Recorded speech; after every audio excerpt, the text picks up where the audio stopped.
Hi, I'm Pre-Construction Director Simon Dunn. Here at Griffiths, we have a real opportunity to change the way the construction industry operates. Through our sustainability strategy, we are fully committed to low-carbon, resource-efficient whole-life solutions. It's going to be a challenging journey to net zero, but we're embracing that challenge and have already made some significant steps. To date, all our electricity is sourced from renewables, and over 50% of our fleet are either hybrid or electric. And we've also rolled out the first zero-carbon welfare units and introduced electric plant and equipment to our sites.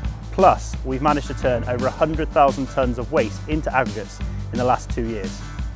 Through careful analysis of data and the development of new technologies, including smart systems and telematics, we're saving energy through our entire operation.